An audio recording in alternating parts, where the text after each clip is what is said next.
La Russie utiliserait du Bitcoin, de l'Ether et de l'USDT pour échanger du pétrole.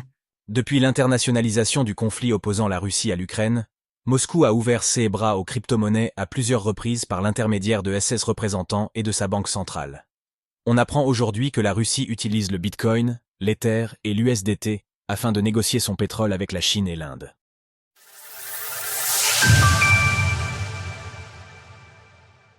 La Russie aurait-elle recours aux crypto-monnaies pour le marché pétrolier international ?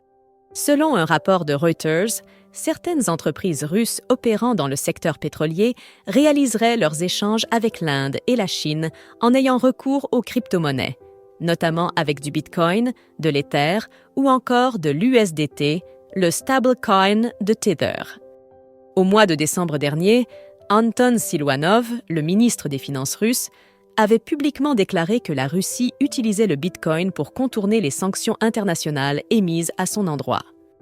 Plus tôt, au cours de l'été 2024, la Banque centrale russe, pourtant historiquement opposée à l'utilisation des crypto-monnaies, avait fait volte-face en indiquant elle aussi que les actifs numériques constituaient un rempart de choix face aux sanctions. Face à l'incertitude des marchés, comment et où acheter de l'or ?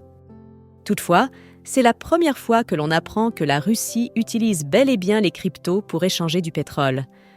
Le marché pétrolier est crucial pour la Russie, ce dernier ayant représenté 192 milliards de dollars en 2024 pour Moscou. Selon les sources interrogées par Reuters, une transaction type effectuée en crypto-monnaie serait réalisée de la façon suivante. Un acheteur chinois de pétrole russe paie une société de négoce intermédiaire en yuan via un compte offshore. Cette société convertit ensuite les fonds en crypto-monnaies, qui sont transférés sur un autre compte. Depuis ce compte, les fonds sont envoyés vers un troisième compte en Russie, où ils sont finalement convertis en roubles. Le sujet semble en tout cas demeurer délicat pour le Kremlin, les sources interrogées ayant souhaité conserver l'anonymat. L'une des sources, proche d'un négociant russe travaillant avec la Chine, a affirmé que les transactions de la société s'évaluaient en dizaines de millions de dollars. Le prix du Bitcoin est actuellement de 82 400 $, en baisse de 0,3% sur 24 heures.